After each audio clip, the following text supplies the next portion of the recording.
I thought he died.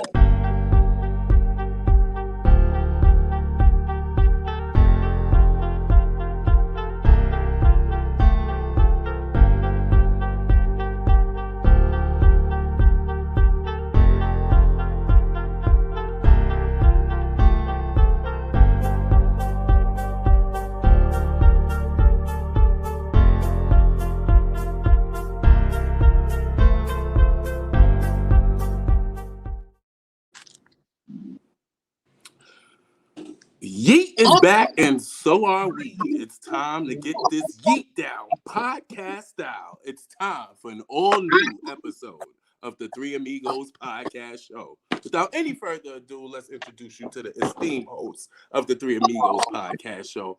You know, I'm excited. This is the season finale, and we've been here, guys. Every day that we record this show, all of us have dedicated some time, and I'm just so excited. So let me just introduce y'all. You know, let's keep up with tradition. As always, there's no shook hands in Brooklyn. If you don't know me, you will. I am the conversationalist turned oracle. I am the brilliant, bright, but always willing to fight. I am Mr. Brandon Thor. Yes, indeedy. Yes. And that voice you just heard, majestic, you know, it's like a king, wow, and or a Panamanian god. He's hailing originally from the Lovisboro, Brooklyn, Flatbush. He was once all in. We'll see after today if he still might be double or nothing, right? He's the voice of our turnbuckle talk.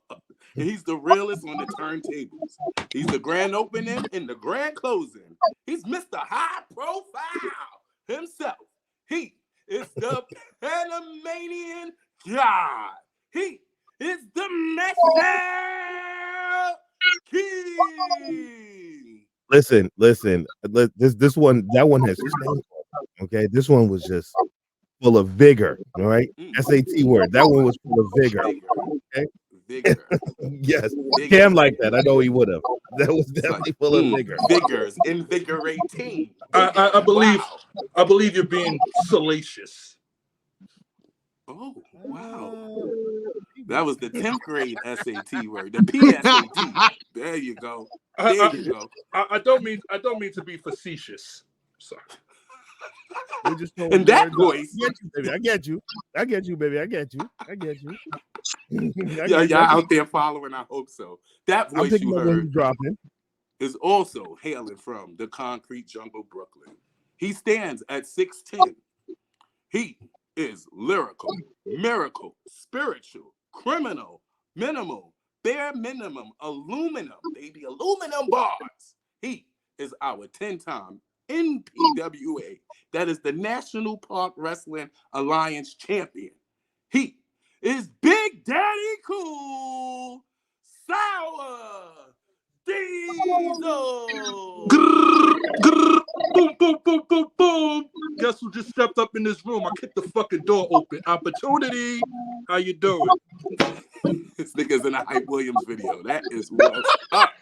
We're in the 90s for real. We're using PSAT words, SAT words, right? And we in the Hype Williams video. Wow. I have a plethora of words and skills.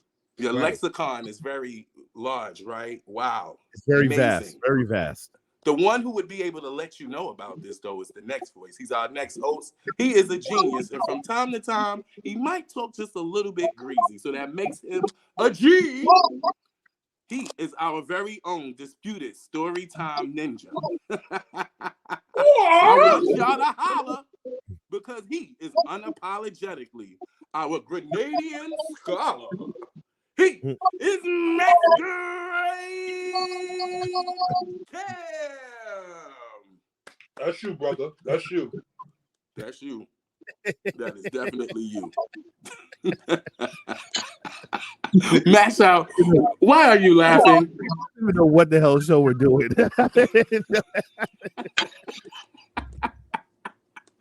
We in a celebratory mode. It's season meetings. It's the holidays. It's the season finale of the Three Amigos podcast show. We made it. We made it. We made it, ladies and gentlemen. Nigga, we made it. We made it. We absolutely did make it. And from bell to bell and from pillar to post, it's time. to get into the turnbuckle talk. Mashout King, what you got for us in the turnbuckle talk today? Well, this is the final turnbuckle talk of 2023, so we got to make it good. Now, I'm going to switch it up a little bit tonight. I'm going to do 3 stories, and I'm going to do a 5 mention countdown. Cam, I'm not stealing, I'm not stealing from you, all right? But I'm doing my prediction. No gimmick infringement. No gimmick. For 2024, what will happen during from today on to when we return back in January. So, but nonetheless, before we get into anything, my first topic of the night is, D called it. He definitely called it. All right. He definitely called it. The WWE is not bringing back 1, but 2 pay-per-views.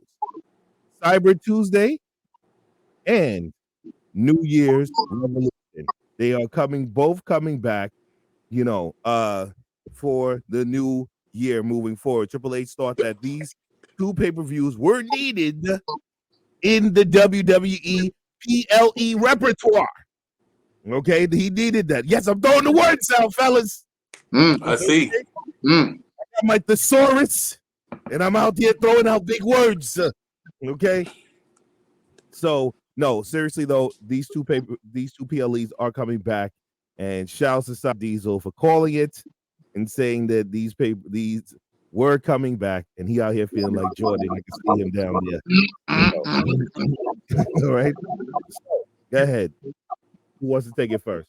Let me just tell you, Sour Diesel don't miss. Okay. This is a good thing, and I believe that one of those PLEs that you called New Year's resolution, they're gonna use it as like a it's like a theme now, like like how AEW will have like Battle of the Belts or something like that. Which will be, I think this will be good, right? WWE should have been doing this, using their past PLEs for like some type of one night events. You know what I mean? So I'm looking forward to that. I'm quite sure probably Cyber Tuesdays will go to NXT, right? So yeah, those are good ideas. I can't wait to see what they have more coming down the line. All right. Masquerade. I mean, anything that helps the E make more money. If it don't make dollars, it don't make sense, to quote Brandon Thoughts. You know what I'm saying? I feel like this is going to be I like that. I like where you just slid that one in, just like that. I did, but go ahead. When you're around greatness all the time, you can only help but get inspired. You know what I'm saying? So you're welcome. You're welcome, because with my tutelage. Wow, yes, this is amazing. You have been doing great. I'm proud of you.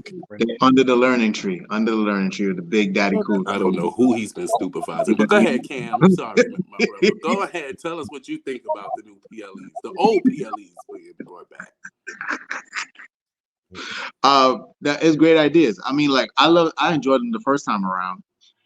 They both introduced like revolutionary concepts, right, to the WWE audience, to the wrestling industry. The Cyber Tuesday, putting the control of the matches into the fans' hands. I guess it kind of went against the traditional booking, right? And they had threw them a couple monkey wrenches in their plans, but overall the fans enjoyed it and they loved it. I think they should have kept it going. It's great that they're bringing it back. I think now over the social media, we have I guess more advancement now in social media and internet interaction. So this only makes more sense. And New Year's Revolution, if they got like revolutionary plans to help change the game like they did before, like the introduction of the Elimination Chamber was at New Year's Revolution. So I really feel like that's going to be a really good thing to help us out. Okay, that was. Well, I'm gonna disagree just a little bit. I wouldn't be me if I didn't. I was trying to figure out what was the game thinking when he came up with these ideas and concepts for absolutely no fucking reason. I mean, I think Cyber Tuesday will make a little bit of sense with NXT, especially if it's going to go to a newer channel. Then maybe, you know, that'll create some sort of interest and some buzz for people to get interactive. Then, okay, that's cool. But New Year's resolution, I don't know. You kind of had day one. You have New Year's Evil. I just don't know where it really makes sense unless something really, really, really pivotal that's going to set the stage for the rest of the year happens. Then okay, but as of right now, it's a no for me. I just want to counteract that. I think that shit sucks of what you said because like we have like you gotta WWE has like some amazing PLEs from the past, right? I'm thinking about like fully loaded Fridays or some shit like that, where all the fucking roster is fighting on that card. What else you have? You have Armageddon. It's so much they can do. Vengeance Day. Oh no, they already. I thought they gave them all the NXT. That's why I was confused. Well, NXT ain't got Armageddon. They have Vengeance Day. I mean, they have Halloween Havoc. I'm kind of okay. I'm 50-50 with you, right? Because I feel like some of those past PLEs, it kind of suited NXT better, and it made NXT like it gave NXT something like refreshed and like something that we, you know what I mean? So I agree with you. So I can understand where you're coming from with that point of view. All right. Okay. So you know, I want to see how Cyber Tuesday will work in this day and age. You know what I'm saying? I'm very curious on how it will work in this day and age, only for the simple fact that people's attention span is really short. You know what I'm saying? The world has changed significantly than it was years gone by when people were actually glued to their television. So what I hope is that the WWE does not start to fake the people that's actually voting. Okay, they did it then. They're gonna do it now. That's what I hope they don't do.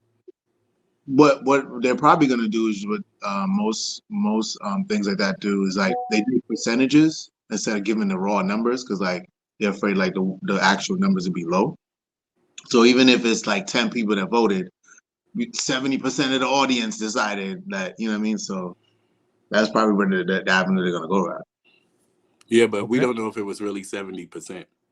But as I'm saying, if it's only 10 people that voted and 7 people voted for one thing, that's 70%, regardless. Right, but is it really 10? This is what he mean by the numbers, right? Isn't that what you mean, Mashout? Is like, yes. Are the numbers really the numbers? Whether it's 7, whether it's 10, 70%, people say yay, nay, or they'll probably do like, right? This one is on Twitter. This one go to the story on Instagram. This one go to the Facebook, to vote, maybe to also bring traction to their social media sites as if it needs more because their social media is crazy. Yeah, and I think that's probably the main reason for Cyber Tuesday because they keep showing these record-breaking numbers or high repeated numbers that they keep getting on their social media. So which is probably why they feel like this will be even more because like there'll probably be people on social media that's not even watching wrestling, but if we're trending, right, and this event, then they're like, well, what's this? And they'll click on it, and then they tune into the show.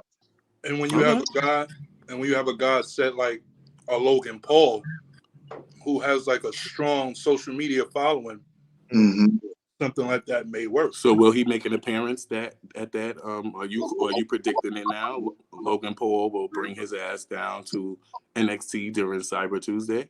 Well, we all know if providing one of the other shows are not moved. Remember, it's still a conversation that maybe SmackDown might not be on Friday, Raw might not be on Monday, so these might even be for a Raw or a SmackDown. So right. That is true. True indeed. Great points, mi amigos. All right. So moving on to the next story. Okay, moving on to the next story. Okay, so in a recent interview the Young Bucks had, they stated that they actually did.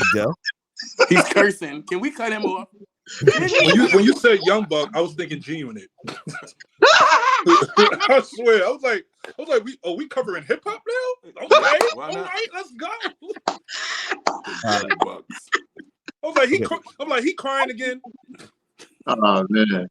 Listen, listen. I'm trying to be a broadcast journalist tonight, guys. So can I please can I please get back to the show?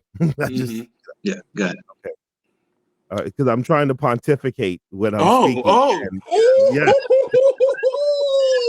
Excuse the fuck out of us, sir. Pontificate. I wish you would have defecated on this fucking shitty ass story of the fucking New Boys or whatever the fuck they name Young Bucks. No. That's what I wish you All would right. did. Wait, what word was that again? Pontificated? Yeah, pontificate. I like that. I like that word. I'm gonna put that in my vocab. All right.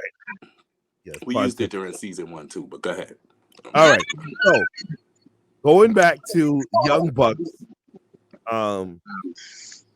So in a recent interview, they stated that they did try to make amends with CM Punk right after the whole, all out debacle from last year to this year, and they're stating that they don't know where the rumor is coming from that they never tried to make it work with CM Punk. But obviously that's not the case because CM Punk is with the WWE now and not AEW. Masquerade Cam, go ahead, take it away. I mean, take it away to what? They just said it, right? Like, okay, no one cares, to be honest. I mean, the hardcore AEW fans, right? Do they care? I'm not sure. The WWE fans really don't care because CM Punk is where he belongs, right? In all reality, in all actuality of the matter.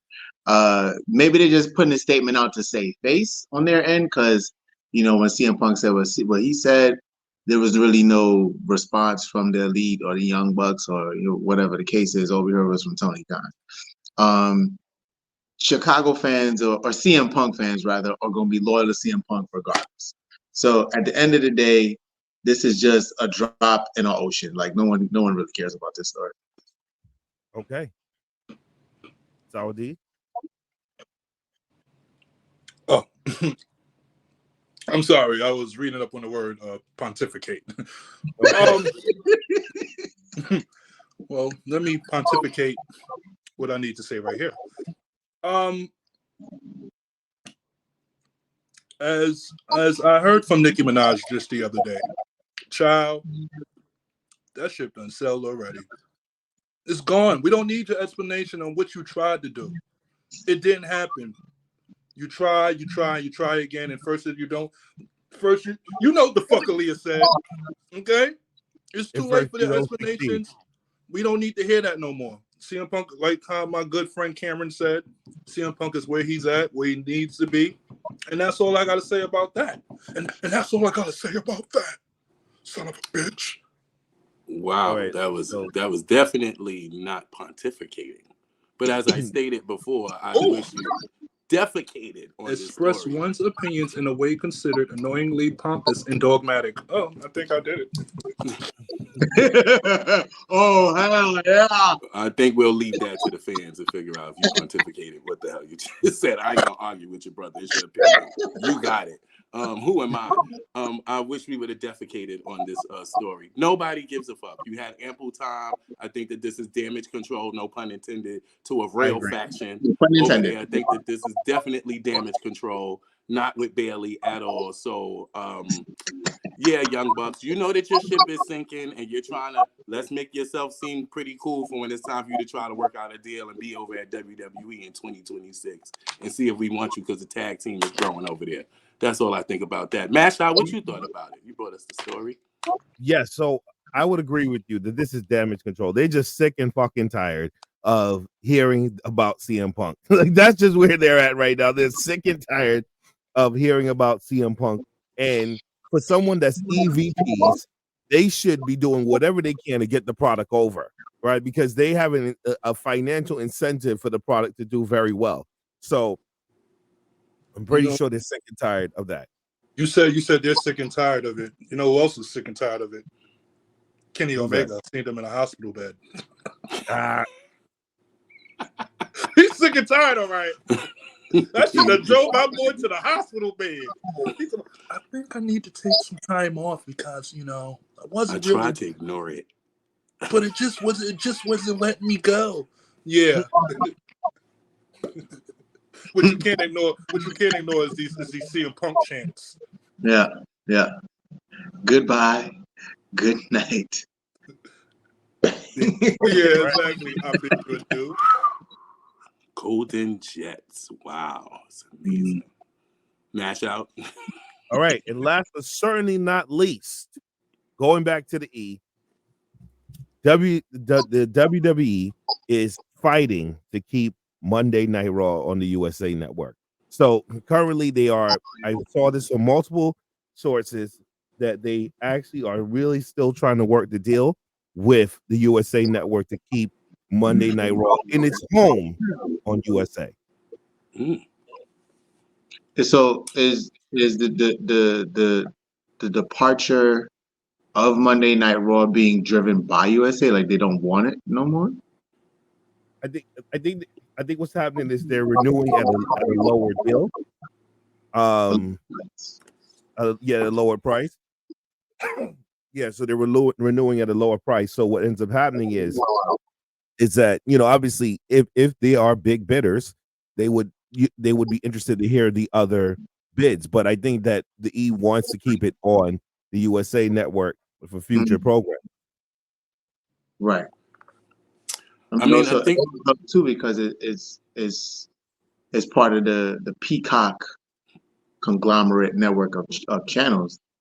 Would it benefit them to be on another network entity altogether, or trying to keep it in the NBC family? I think it would benefit them to stay with the NBC family only because of continuity purposes. You know what I mean? That they've been on the USA Network for the bulk of their career, except when they went to Spike and in which turned to TNN. So I think that in that realm for continuity is good to stay there, because also, you know, you don't have to now get your fans used to something else, right? You know, where you're going to be like, well, we're no longer on USA Network, we'll be on Amazon Prime from now on. So now you're going to only hope that the audience transcends to Amazon Prime from your original station. Wow, I couldn't say that any more eloquently. You took the words right out of my mouth. That's what I was going to say. It's more about habit and being habitual and where you tune in to watch your wrestling, and specifically Monday Night Raw. Right. If it wasn't for us going with the days when it was on Spike /TNN, I mean, it was some really good content during them days. Very outlandish, but however, going to those days, we always remember the USA Network, and with great editing, it'll be like it never existed. So that's my opinion on that. I think it should stay on USA, but the more things change, the more they stay the same. So we'll be staying tuned for that. Sour D, do you have anything you want to say about that? I would like for them to stay on USA Network, right? I'm so used to USA for years and years. Like, come on, we all know when Roy used to go off, we used to see that La Femme Nikita. You understand me? Now we get now we get to see. That's a whole nother statement, another thing. But I just think that right now WWE is just shocking. I'm sorry, what? I just gave you all the stuff that used to come on after Raw. Either Walker Texas Ranger. That was first. That was before Raw. No, remember, you also come on after. It did. It did after La Femme Nikita went off air, I believe. And I'm going to take y'all real back. You remember when they used to get the farm report? Nope. Didn't have it Raw. Yeah, the farm report. They used to get that farm? The farm report. Yeah, it was the only news segment they had on the USA Network. Wow. Did they talk about farms? Yeah, farms. Yeah, farms. Agriculture. Mm-hmm. You are a historian. I do. Oregon? What? Oregon? The Trail, the game we used to play. Yeah. Oregon Trail. My fault, man. That probably came out years after you. Not after. Oregon when they started making computers. Wow. I'm playing. That's my guy. That's my Listen. I'm gonna just try to continue doing this. Mock me now, all right? but I'm just gonna say, look, I understand. I am the predictions champ, and and I know that you guys come for me on a regular basis. I keep whooping everybody ass on a regular. So I understand what it is, and I too would try to come for the king. But Okay. don't we have a shared title reign right now? I mean, isn't the last one was a triple Here's the title? thing that's what is called an asterisk, right? Because at the end of the day, it's an asterisk. Oh, Because so is it like that stipulation when there's a draw in a championship match, the champion retains the title and it's not shared. I thought it was called the Trio Championship. That's why they call you the grenade. That's why they call you the Grenadian Scholar, Cam, because you actually knew exactly where I was going with this. Okay, that was exactly why that was a lie. That's why you had a little hiccup. That was a fucking lie. First of all, okay. First of all. All right. Nonetheless, I'm gonna go into, he is a Grenadian scholar. He's our Grenadian scholar here at the Three Amigos show. You said squalor. That's what you said. Grenadian scholar. Oh, sorry. Squalor. I mean scholar. My bad. Yes. I'm sorry. Oh, my pronunciation is off tonight. Wow. You're not pontificating. I'm not pontificating. I'm sorry. That smoking section started early for y'all. That's what it is. I want the ladies and gentlemen out there. If you love what you're hearing, like, subscribe, comment, repost, and also go up there, right up there, hit that notification. You know what I mean? Absolutely. Get that bell in. Get that bell in. Thank you, sir. All right, so I got the top 5 things that I believe is going to happen. All right, from now till we return back in January, ladies and gentlemen. So I'm going to go from number 5. Damian Priest will come out the closet. All right. What? I'm getting out of here. I'm getting out of here. Take me off. Yo, you are forever a troll, bro.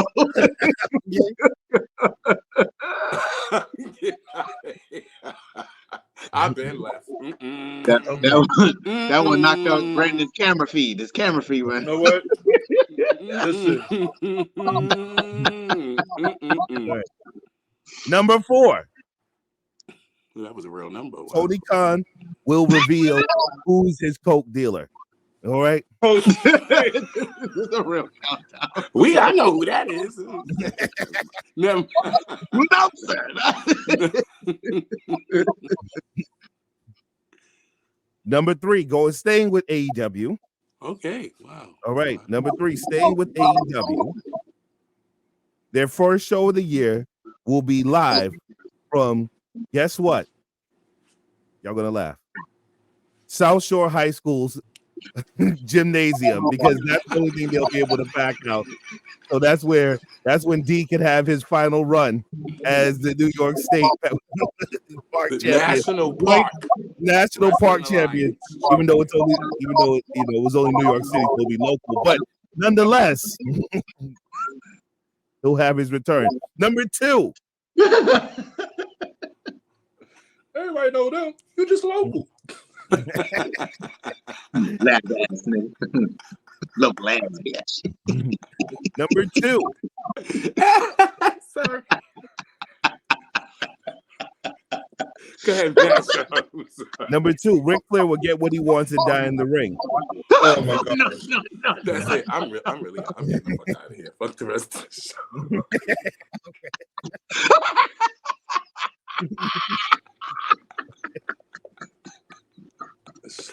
Wow. Ric Flair is gonna die in the fucking ring. God forbid. Yeah, God forbid. I mean, Charlotte's already out on injury, so it's not like they'll pull her off of TV. So I just think that's a pregnancy. I mean, All right. You're savage. And number 1. Here's another one. Yes, number 1. Number 1.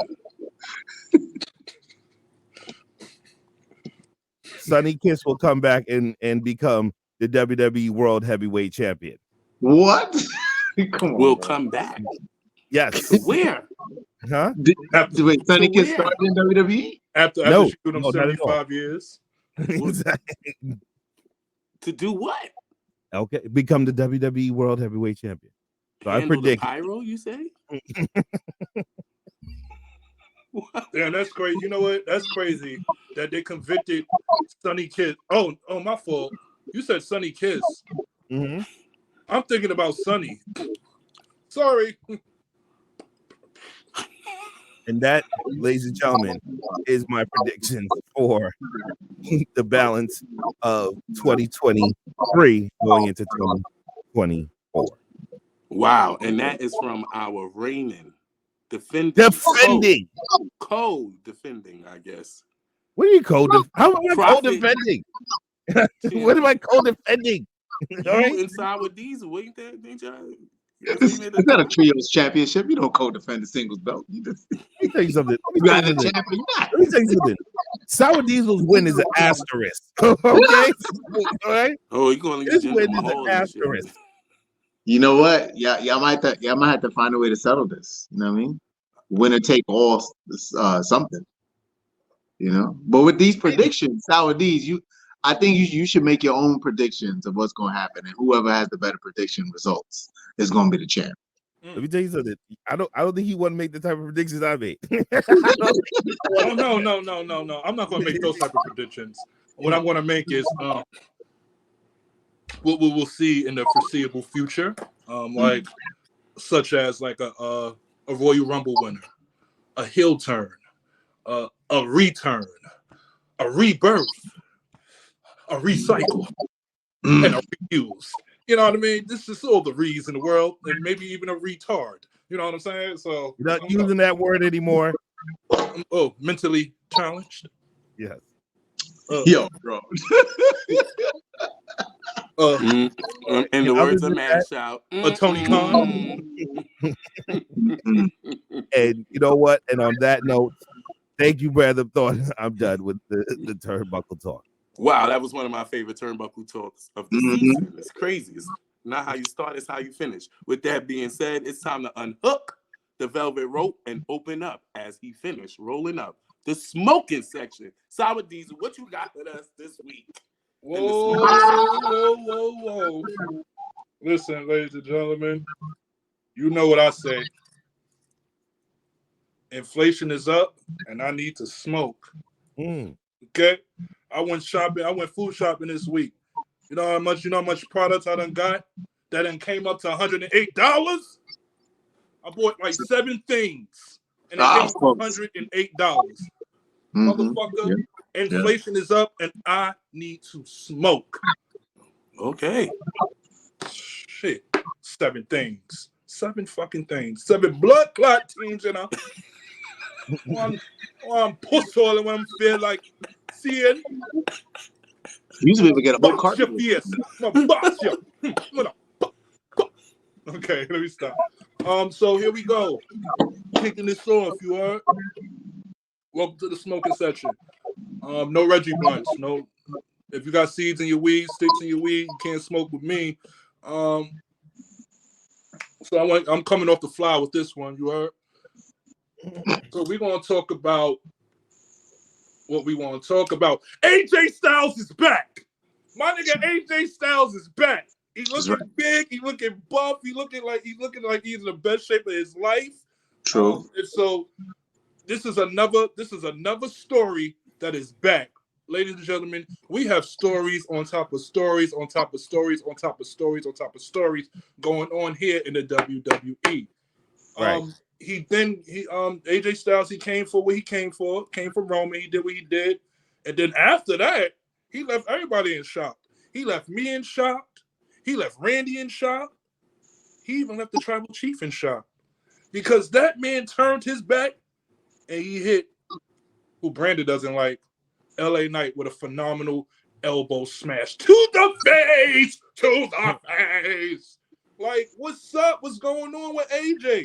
Is he going to turn heel? Is he just going to be on his lone wolf shit and do what he got to do? Because he was in the black, you feel me? And he was looking really, really good. Welcome back, AJ Styles. Fellas, what's your take? What y'all think?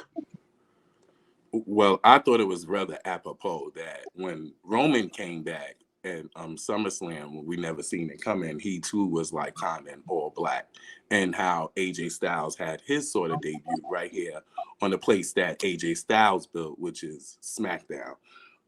I was very excited to see him. I did see him in all black, so I was like, hold on, he don't have on no blue. He don't look like the other AJ Styles. And if we remember, before he was leaving, he was a little upset with the club with how it was. They were, being more fun. They were like not taking the matches serious. So this is right on board of where I think AJ Styles was going had he not got injured. So I'm happy to see the phenomenal one back, and I'm definitely happy to see him be the real one with the acronym name, not LA Knight, but AJ Styles. Okay. No, yeah. Anybody else could go after that. Yeah. I think, to me, AJ Styles is one of my top 5 favorite wrestlers in today's era. So I'm always ready for more AJ Styles. He is definitely the phenomenal one. He does incredible moves. He tells great stories. Makes very few mistakes in the ring. I think the only thing I've ever seen him do badly was have a wardrobe malfunction. But I like, huh? No, I remember that. Yeah. But I like that the black on black. He fucked up a few times, but it's okay. It's AJ. He barely. That's why he's a phenomenal one. But anyway, I like that black on black shirt. I'm about to get me one of those, man. That black on black phenomenal one shirt. I don't know. I feel like it shouldn't be that shocking. I think the way they framed it and how they're trying to tell the story, I get it. But before that happened, the camera showed LA Knight kind of like roughly pulling AJ out the way so he could pop shit to Roman, right? And as a man, like, who you think you grabbing like that? You know what I'm saying? If you go back and watch the episode, you see like he pulled him out the way so he could talk shit to Roman, and like AJ's like, hold up, son. You just showed up. Like you new kid on the block. You don't put your head on the I don't mean to cut you off, but AJ Styles clothesline that nigga like he been waiting 8 months to clothesline that nigga. That ain't from no push out no way. I see where they're going with it. I see that little build up, but I mean, at the end of the day, it's gonna be a great rivalry. Like AJ's gonna put him in his place, right? And that LA Knight stars. Were they gonna drop? Was LA Knight and AJ Styles in TNA at the same time, or did LA Knight come after AJ Styles' departure? Oh, AJ was there for a very long time. AJ was there for a while. I don't remember when really crossed before the Drake character took over. I'm not sure if AJ was still there. I'd have to go back. Because if you going, like I said, I just believe that there's just a lot of stories here. You know what I mean? Like AJ and LA carry on the story from TNA. You got AJ can carry on the story from with Roman from when AJ first came to WWE at the Royal Rumble. Randy can pick his shit with Roman. It's just so much stories going. Like I'm gonna get to that part later. I'm gonna talk about that later. But go ahead, Mashout. Okay, so look, I know y'all happy to see mom haircut, and the fact remains is that I've never been an AJ Styles fan at all. So never. You was a hater. If you listen to me commenting, I never big up AJ Styles. I think that he's okay. I can do it up. I can take it or leave it. You know what I mean? Nothing really impressed me of him coming back and whatever. I only hope that this time around this is his final run, and and he's gonna make some. Yeah. It's time. It's time to go back to Georgia, like the way they say it. Okay, and that's about it. I don't really have anything else to say. Shouts to mom here for coming back. So, yeah. Well, that's crazy. AJ, you need to go back and you need to look at TNA AJ Styles. All I need to do is stay black and die. I'm not going back and watch no AJ Styles. I've never been a fan. Never. I've never been a fan of AJ. Ladies and gentlemen, ladies and gentlemen, The smoking session is canceled. It's closed. I can't believe we said this. It's fine. It's fine. We all have our own opinion. He's cursing. I've never liked John Mashout Cena. is cursing. They would Retired cut 10 the years camera too off late. right now if they could. You know? I would never agree do that with to you. I would never turn my back on my fans. Talk to me now. That was a Foxy ball. Now moving right along with it, while we're in the smoking section, right? Someone else was in the intersection smoking possibly, and they got caught up. They got caught up with them 20 grams of that funky cold Medina. If you know what I'm talking about, man. Liv Morgan was down there in Florida riding dirty. She must have been listening to some Chameleon there. I don't know. Because she swerved when she drives. She swerved when she drives. You know, exactly. I mean, she done hooked up with MJF and don't know how to act now. She out here getting caught up with drugs, marijuana. You know what I mean? Which and it's reported that she ain't gonna get in no troubles. She's good. She was released from allegedly. She was released from the jails. She'll be eliminated first out of the Royal Rumble. So, go ahead. No, go ahead. Do your story. Okay. What y'all? Come on. Don't do that. Don't do that to my Liv. I live for Liv. You just called her Liv boring. That was a mistake because I was. No. You know what? Listen. Spade. Because I was thinking about her, right? I was like, yo, Brandon do not like her for shit. And I think I would give him that name so he can come up with it. You know what I mean? But whatever. What's your thoughts about my girl Liv, man? Before you continue, there's actually an update on that story. It's real-time? reported, yes, real-time update. It's a reported that she was not caught with it, and she was covering for someone else. Yeah, I saw that. So that is a real-time. We gotta give Liv a badge for that because she is a ride or die. Okay. Yeah, sounds like WWE storyline to me. That's again damage control. But go ahead. Yeah, that's what I gotta say about that. Shout out to Liv because you was a rider, mama. You was out there. Shout out to Liv Hardy. She's definitely on there. Something about that Florida and them wrestlers. You know what's crazy? The Usos had it one time. Jeff Hardy had it a few. People just get caught with stuff sometimes. It ain't mine. It wasn't mine. I seen a post like that. They when they compared her and Jeff Hardy, her jumping off something and him jumping off something, and them both getting arrested. She's following in his footsteps. Yes. Yeah. Liv Hardy. Liv Hardy.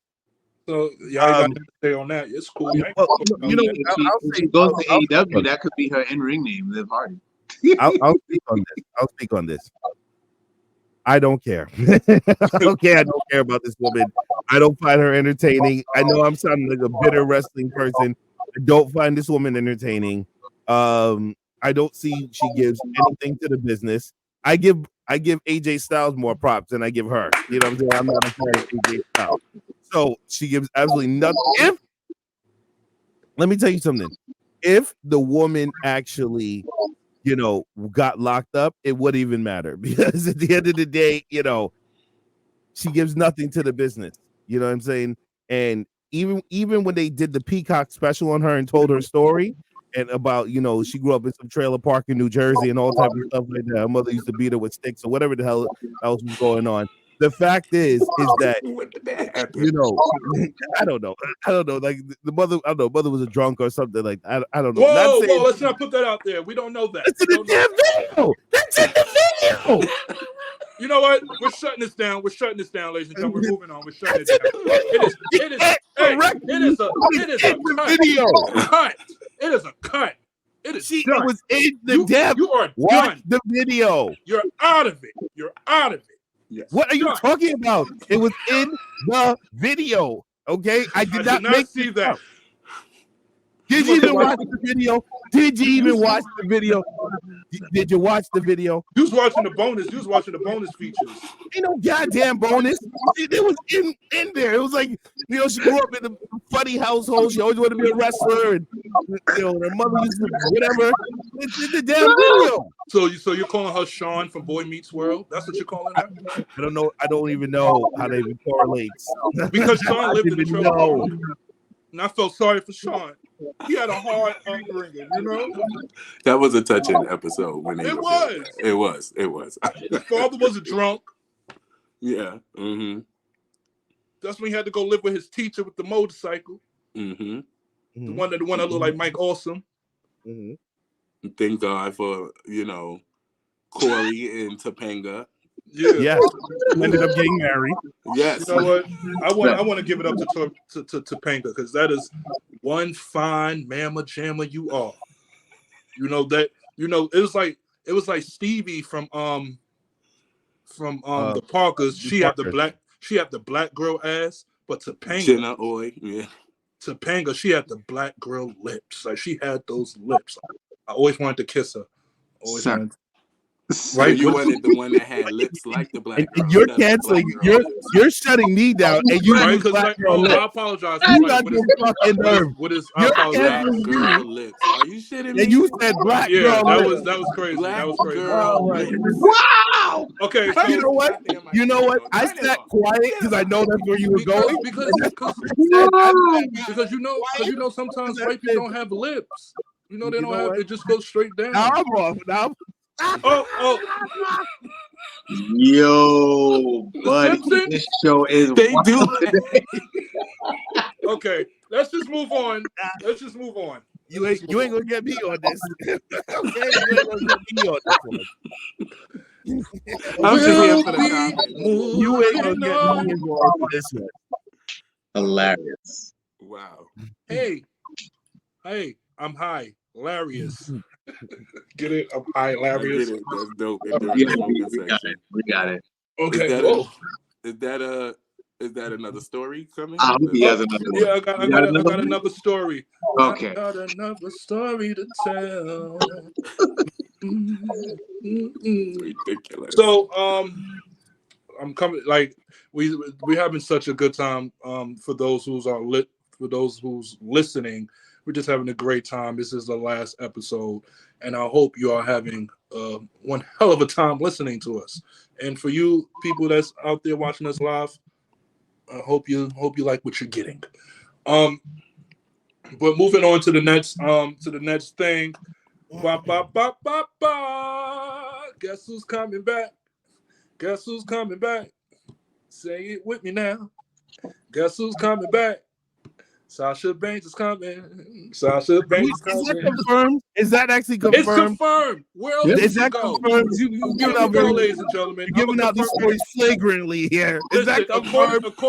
According to my sources, my man down there at the deli who be flipping and making them sandwiches. You know what I'm saying? Give him a little tip, he'll give you something extra. Your sources are Dutch and Fronto, okay? That's who your sources are. And damn sure it ain't neither one of them, because I don't use those. You don't. But, so, you know, it was reported earlier on this year that, you know, Sasha Banks was in talks with AEW. Hopefully she's gonna come to AEW, help out in the women's division. We seen her she was in attendance at All In, and you know it gave some speculation that Mercedes Moné might be signing with AEW, but now it done come out today, well not today, but to this day, that she has stopped the talks with AEW. She has turned down any further negotiations with them. Now, when I tell you that, and I reported that she's coming back to WWE, where else would she go at a time like this? Come on. Oh, I'm sorry, Mr. Predictable Champion. Are Yeah. you Prediction. are you a little Let me tell you are you a something, little Chris. gagged right Don't cut me now? off. Okay? Are you a little You ain't gonna gagged? dim my light. All right. You ain't Did I gonna dim my light, Chris. All right. did I gag you? Yeah, because Are you I'm that gagged? guy. Okay. I'm that guy. Always remember that. Well, you know what? My name is Nuts. DGF, and I'm better than you because I'm upside down. Okay? That's how we're gonna do this. Masquerade Cam, what do you think about Sasha Banks possibly returning to WWE, or where do you think she's going?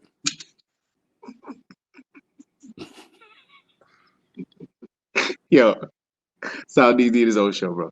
All right. Don't I gas think. his head up, please. That's the What do don't you gas mean? that head up. Okay. What you mean? All right. So, I don't think. I mean, no, I know why she left initially, and she, you got to stand up for yourself. But her coming back to me is right on time, right on time, right? She gave us a little sample of what she could do outside of WWE, and it was great. I like everything that she does. I think she's a phenomenal talent. To in the form of sports entertainment, and I can't wait till she comes back. It's probably hopefully she comes in at the Royal Rumble. That'd be a great spot for her to come in and start shaking things up, making some noise. I mean, we're gonna get some more of that black girl magic in the WWE. She's blackish. Oh, are you calling her Bo? I'm just saying. I'm just Bo saying. Johnson? I would just look. You gotta be honest with life, right? All of us have the lightest tone complexion. We all ain't 100% black, right? So, I mean, Well, you take that shit to 30 and me. 23, but Yeah, that too. Listen, this show is getting off the rails. And this show is off the rails. and I don't know how true that information. So this is Money Train? Cam is talking about, but unfortunately, he can go and confirm that. The people listening and watching don't all of the views and opinions. That was Masquerade's view and opinion. that wasn't all ours.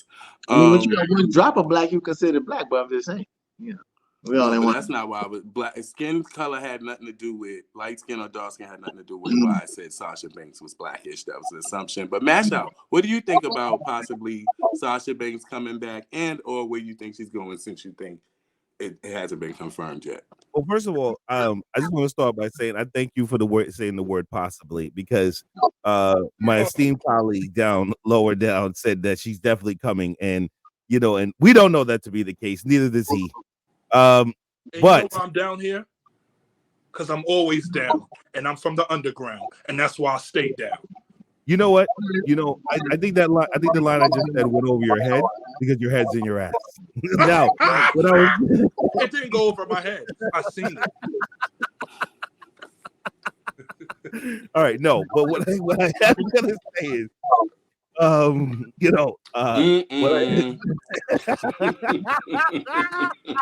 we're having fun. With that, we are. Clearly. All right, no, what I was saying is I don't know if she's really coming to the WWE. If she does, I'm excited. I think she's an incredible talent. I love Sasha Banks. I love Mercedes Moné. You know what I mean? I tried my best to stay up that night she was wrestling at New Japan. You know what I'm saying? Even though they brought her out at 3:00 in the morning our time. So, but I think that she's an incredible talent. I'd love to see her again. And I will agree with everybody that it is the right time, right? This is the best time for it to happen because, number one, Charlotte's out, so there's no one to overshadow her. And the fact is that she could come in and and go against anybody and be in the top program for the women's division. So I think this is an amazing thing for her to come back. And if she does, I'm for it. Even if she goes to AEW, she'll elevate AEW, right? There's nobody to fight there. It makes no sense. Dr. Britt Baker. Who? DMD. We haven't even seen her. She's not even on. Listen, I don't even think she's even work for the company anymore. Oh, She might be a surprise entrant at she's the fucking mastering Royal her dental degree. You know, she's putting her practice in. She's mastering her dental practice right now. Yeah. We don't want to hear that bullshit. You better bring our ass back to fucking wrestling. Shit, you supposed to be out here wrestling. Do that on your own damn time. Maybe she's improving her wrestling skills. Well, she need to. Mm-hmm. Because AEW don't look nothing but like They gonna motherfucking they doing 2K right now. Everybody Jade just uses people Cargill's moves. gonna be in WWE, and then the Britt Baker will be their prize winner there, Charlotte, over at AEW. Fully, maybe she's holding her craft. Maybe that's what's going on. Quite possible. Who knows? I don't know. I don't quite frankly know. We all know I call her Sasha Botch, but for her to come back right now would be definitely ideal. It would definitely be smart. Shouts out to Black Girl Magic. Shouts out to Shout her. out. Shout out. That's all I got to say about Shout that. out We to hope the to see. coming I hope up. she's a surprise entrant in the Royal Rumble. That I would hope be so dope. too, man. Maybe Britt Baker. We don't know. AJ Lee. The possibilities are endless at this point. Okay. So moving on. For those of you who don't know, CM Punk is back in the WWE. Yes, he is. And if you don't know and you like, damn, where can I see him at? Where, like, how can I get a hold of CM Punk? Well, you can get a hold of him Monday nights because he just signed his contract to be exclusively on Raw. Exclusively on Raw. So, you know. Why'd you do quotes? Okay, I'm gonna need you to mic the fuck off. All right? I don't even know what that means. Turn your mic off so he can talk. Okay, there we go. Okay, all right.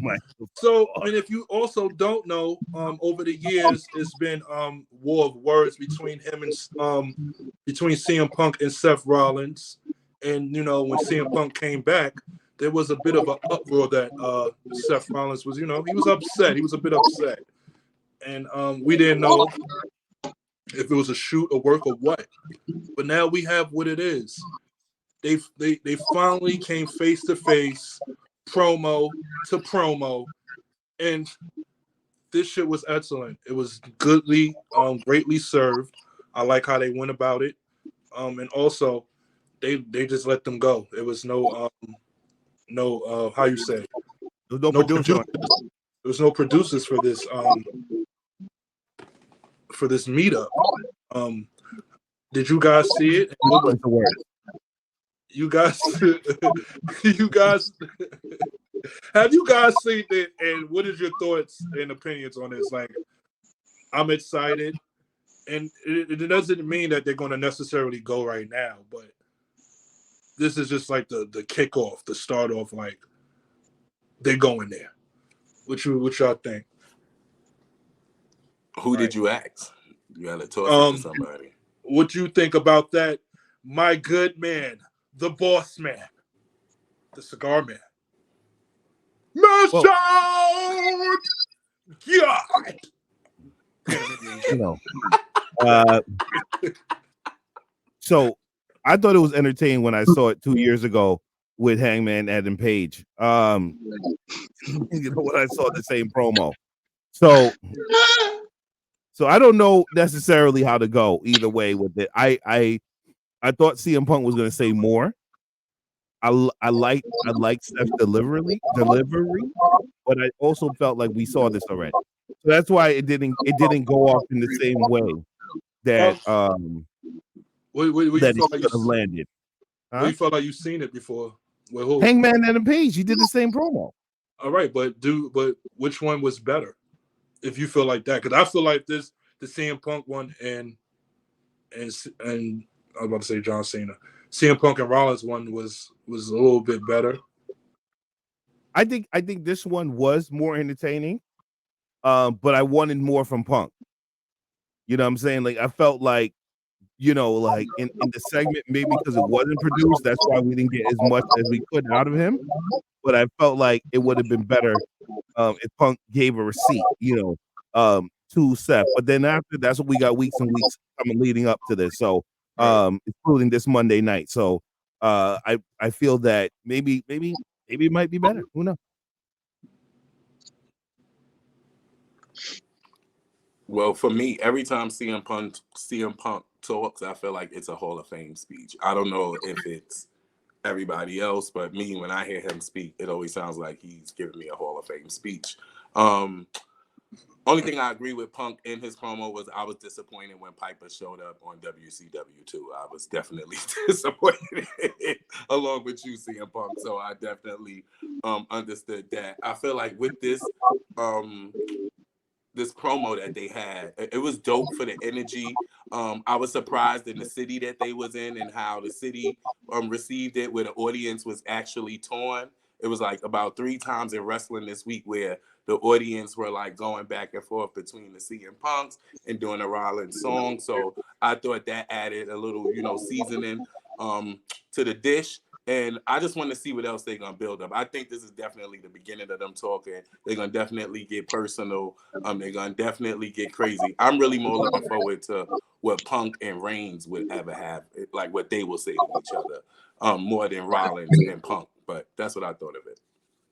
Masquerade. I got several thoughts on this. As Brandon just pointed out, the crowd. I think this coming Monday is going to be very interesting because we're in Seth's hometown, Des Moines, Iowa, right? And to see how that crowd receives this rivalry is going to be very interesting, in my opinion. This promo that we're talking about, I feel like CM Punk has been more of a controlled version of himself as opposed to past, versions of CM Punk where he was cutting promos. He seems like a little bit more controlled or calculated in what he's saying. And so I think he also is trying to make it like Seth right now isn't a bother to him, right? That Seth is bothered by him. He's not bothered by Seth, right? And I feel like him, saying like I'm declaring for the Royal Rumble, and if I feel like it, I'll take that title off of you if you still have it. Like he's putting doubt in Seth. Like Seth ain't really a great champ or the champ that he thinks he is, right? So I really feel like that's where this is going. Like he's already putting the seeds in it. Like he's already in Seth's head. He's just watering these seeds now. He's just trying Watering.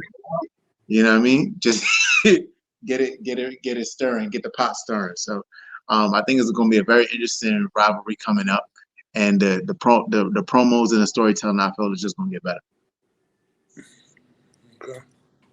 I also don't really think that this is the Hangman Adam Page and CM Punk thing because this story is a little bit more realistic. We've been seeing it over in social media for years.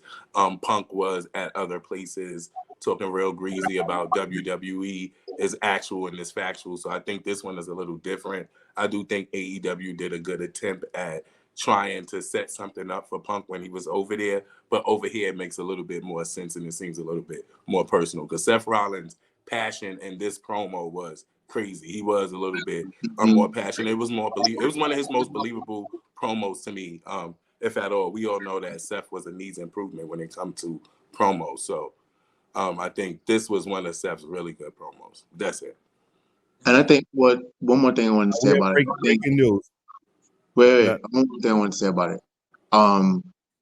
With Seth's promos, I feel like his face promos needed more work in what you were saying, Brandon. And I think his heel promos in the past have been really good.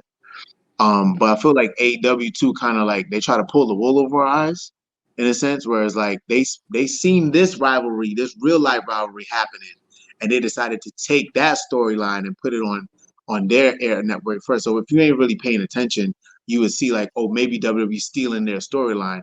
Well, not really. Like AEW kind of took that storyline, try to embody it through Hangman Adam Page and say, oh, CM Punk is a poison wherever he goes, type of shit. And let's also we have breaking news.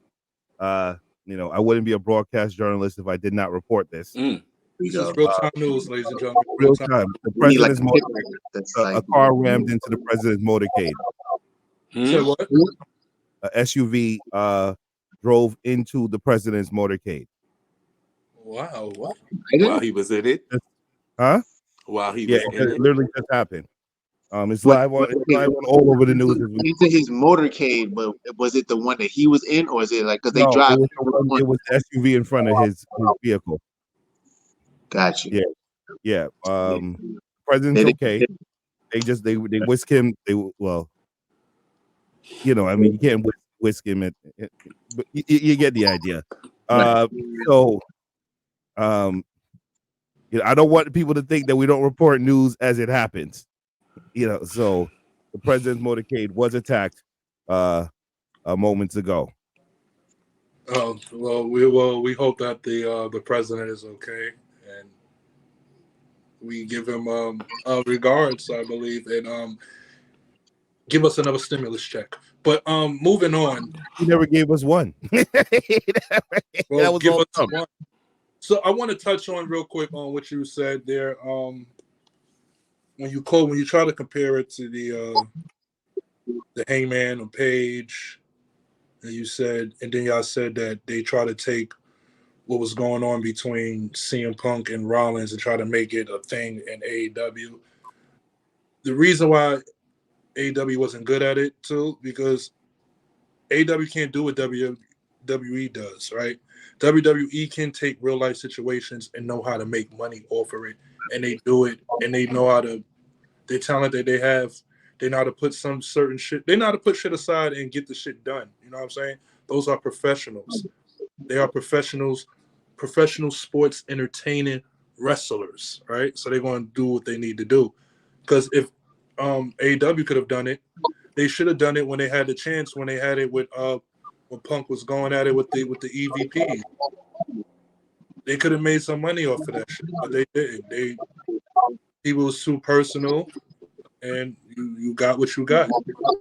CM Punk is in WWE now. Speaking of which, CM Punk is in the Royal Rumble, and so is Cody Rhodes. Now, probably gonna be AJ Styles. To me, and Randy Orton, even if he fights for the belt, I think Randy still is going to be in the Royal Rumble. This is going to be like a star-studded Royal Rumble. This is going to be like the all-star of Royal Rumble. Because going in this, we have a lot of stories that can be created in that shit, right? And who knows, Brock Lesnar can come back. That's true. You know what I'm saying? So who we gonna have in the Royal Rumble? We already have CM Punk. We have Cody Rhodes. We possibly have AJ Styles, right? LA Knight. Possibly a returning Brock Lesnar. Gunther. It's so much stories that's going to be developing inside. Do you think they're going to pull up an NXT surprise person? And do you think they're going to pull out an old nostalgic person? I don't want to see that. Not right now. I don't want to see a nostalgic person either, but I do feel like seeing how Melo got pulled to the main roster in this tournament, I think Braun Breaker, like I said before, is overdue for a pull up. And so I think the Rumble will be a nice pop for him. Yeah, I think Braun Breaker will be making his way up through the Royal Rumble. But I mean, how do you guys feel about it? For me, I this is like I'm really anticipated about this one. We know it's going to be Roman Reigns versus Randy Orton at Royal Rumble for the championship. I don't know who Seth is going to go against. So it's going to be an opening door for that. But he probably go against Drew again. You got a match coming up against Drew on the day one episode of Raw. But how y'all feel about it, Brandon? I feel like one, you said it the most eloquent way you could have said it, is that this is the most anticipated Royal Rumble ever, and it's an all-star Royal Rumble. There'll probably be, maybe, also I'm looking forward to possibly a Big E. I'm always waiting for Big E to come back because I think this Ivar, Bronson Reed thing is like kind of a good spot for Big E to be coming back, but that's my own separate thought. But maybe even seeing Big E come back at the Royal Rumble, I think this is like a star-studded Royal Rumble, and I agree. There's so many stories that we could see develop for a star-studded 2-night Mania in Philly. As I keep saying, Philly is a wrestling city, so they have to show up and show out come WrestleMania 40. So the Royal Rumble is the road to WrestleMania, and that's what kicks it off. So this All-Star Royal Rumble got to be followed by All-Star Mania. Yep. That's how I feel about it. I'm excited. I don't care who. I already said who I think the Final Four will be, even with all of the surprises, because I think the people will throw out, like Gunther will probably throw out Brock, or Brock will throw out Gunther to set up their match at Mania. Something similar like that. And so they won't. I don't think Brock is going to be a Final Four person or a Gunther. I told you who I think my Final Four is, and if you haven't listened, go back and listen to it. Mm-hmm. Masquerade. I mean, I gave my thoughts. I interjected early, but I think that I'm sorry. I apologize. it's okay. It's okay. No, like I just said before, man, like it's gonna be a popping ass Royal Rumble, man. I think it'd be interesting if we do some predictions, though. Or are we gonna wait till season one? The episode of the next season. Will. And, we have a whole Royal Rumble big episode planned for Royal Rumble. Speaking of predictions, we want to toss that question over there to the so-called champion. The matchup, yeah. Come on, Kang. My co-champion. Just cigar. We don't co-champ. Okay, we don't co-champ. I'm sorry. We don't the WWE Tag Team. But you know what? You don't co-champ, but you can't have an interim champion and the lineal champion at the same time. Listen, technically, CM Punk is still the champion of AEW. That's here's the thing. Here's the thing. I told you that his win is an asterisk, and technically you could add Brandon Thor, because Brandon Thor also, so it'd be a triple championship. And yes. But I forfeited mine. I didn't care. You didn't have to, because yours was an asterisk too. So the fact is that here's the thing. I need asterisk 1 and asterisk 2 to leave me alone. Okay, let me just win by default, because here's the thing. When you're in the presence of greatness, all you need to do is bask in it. Drink it in there. Oh, no.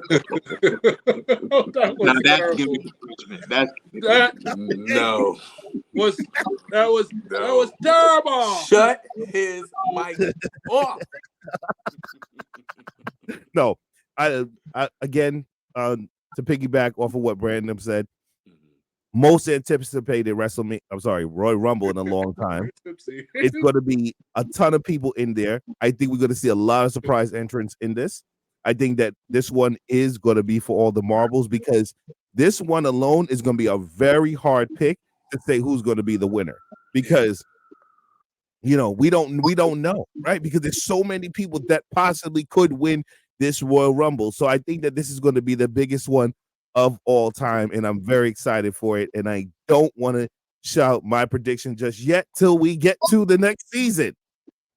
I do want to say one thing though. I think this Royal Rumble will give us, I guess, like a value and a depiction of where WWE is going with the 2 world titles, right? So I think normally,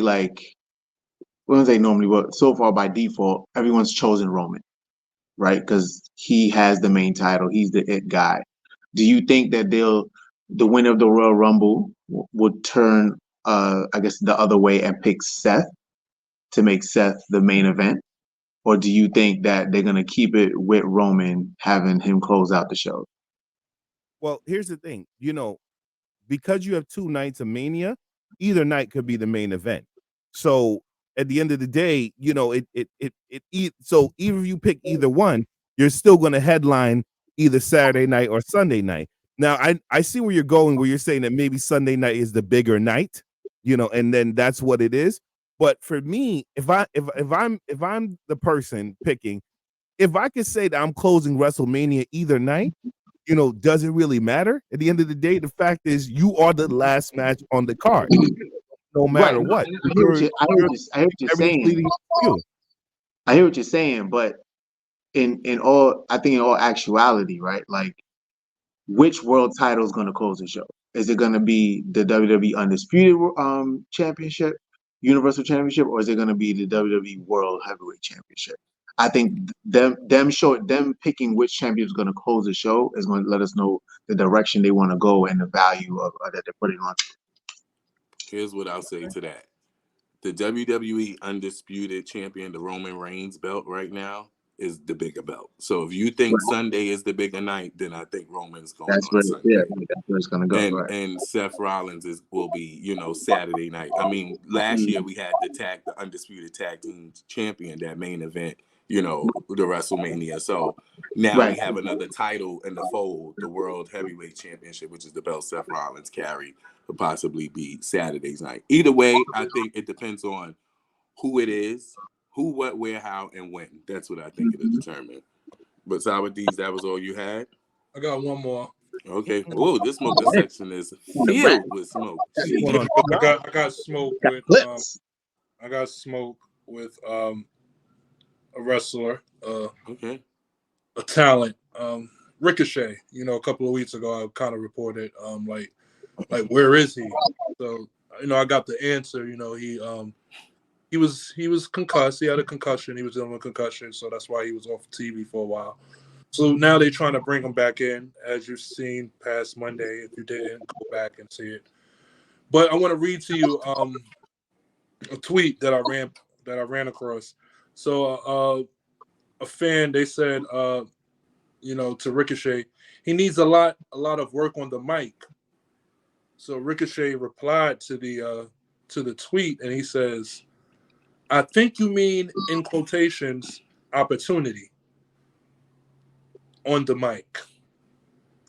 So, fans, there's a lot of fans out there that says, Ricochet, he's not good on the mic. He needs some work done.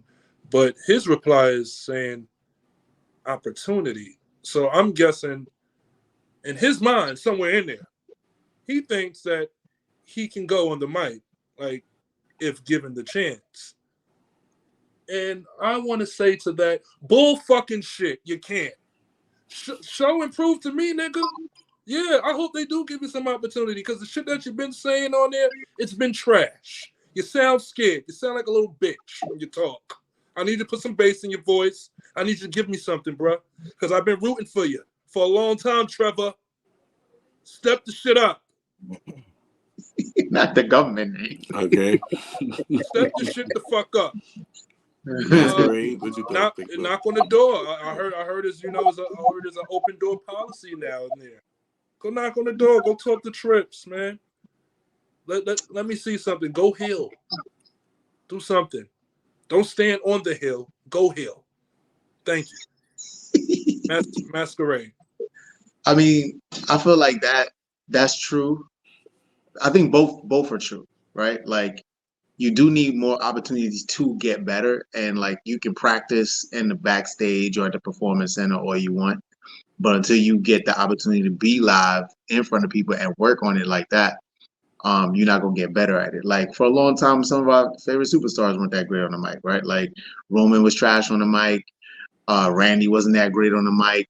They got better with that over time and with opportunity. So I can see where Ricochet's coming from with that, but there got to be a point where we see a turn, so we're not like, yeah, you kind of so. And I think it's also harder because of his character. He has to be the face in every rivalry, right? Like, if he did turn heel, I think turning heel helps you with your mic work. So when they turn you back face, it's easier. It comes more free flowing. Like, you can find a way to integrate yourself into it, to endear yourself. Because even we don't like it when the Miz is a face, but even when Miz is a face, quote unquote, I guess, he's better on the mic than he used to be. Well, he's in a different position because he's now in the enhancing talent part of his career. This is not him on the rise. On the rise is different when you're helping enhance talent. Even when he was like before, when he was doing the back and forth with the faces and the heel turns, when he was running around as tag team champion, like around his those Intercontinental Championship reigns, he was always better as a heel. But when he did turn face, he did better on his mic promos. I'm just saying that I think as a grade for wrestlers like that just helps them. Okay, Mashout. The I ain't Rock got no was response on this. the Rock. I don't got no response on this. Well, honestly, I not feel even like gonna we really didn't need to be with a responsive. We just needed to just response. let it listen. But somebody asked for my opinion, so I gave. No, I don't got no response. We got I'm more agree with smoking section Sour stories. Diesel. You know what I think? I just think maybe it's somebody in the back that needs to go to bat for him. Because we used to have that. I don't think we really have that in the E going on anymore where somebody could just give him a chance, give him a shot. Everybody cannot make it, okay? He had his time when it was his time. It is now, it's enough room for everybody to breathe. And I just think even with his opportunity to get on the mic, he never was good on the mic. I think he needs a mouthpiece. And maybe, I don't know if MVP is still on the payroll. Let's see what MVP is doing. Maybe they could link him with the Omas, give them something to do, as I stated before, because he needs a mouthpiece. He don't need to speak. He need to come out, do what he need to do, be impressive in the ring, and that's it. Listen, brother, I'm about to make that as a faction on WWE 2K23. Oh wow, plug. Wow. Yes. I mean, I could see almost MVP and Ricochet. That'll be really dope. Mm-hmm. That'll be dope because I think they gave Ricochet the wrong big man when they gave him Braun. That was very ridiculous. That was still under Vince McMahon regimes, though, so that's why. Maybe that's what he mean by opportunity when he said that in the tweet was like, I got it under, Vince, and they gave me the script, and this is what I was supposed to do. Let me do it under Triple H thing where I could be myself and how I am on Twitter, and maybe, but he needs a mouthpiece. Is that all for the smoking section, though? Oh yeah, the blunt done. Put that out. Passed Okay, it. wow. That was a very, very, very, very robust And extended. section. Yes, extended. Yeah, because it for was the an season extended finale. I wrote an extendo. It was an extendo blunt. Okay, wow. Whole extendo. Wow. Yep, so we're gonna move on, and y'all know how we move on, right? We move on with that. Hey yo, 1, 2, 3, 4, 5, 6, 7. Places hit that sound like heaven. It's time for the disputed countdown. Masquerade Cam. What do you have for us at the disputed countdown on our season finale? Is it robust? Yeah, I mean, you know what? It's entertaining and interesting. I tell you that right now. All right, we got the disputed countdown. We got a very special edition. All right, seeing how it's the season finale, the last show of 2023. We're gonna do a special countdown. We got the best and worst wrestlers of 2023. 5 of the worst, 5 of the best, and we're gonna get into it right now. Hold on. Is there anybody on both? No. Oh, no, okay. no. So hold on real quick. So would the top 5 of them will be like the top 5 of the list that if it was just a top 10 of that list? Yes. That's not even a right question. I know where you're going with it. Yes, I know where he knows what I'm saying. Y'all just don't have the minds of free thought. I don't even know what the question was. All right. I'm gonna say this though, before we get started on the list, right? There's a couple of wrestlers that I feel, they could have been on.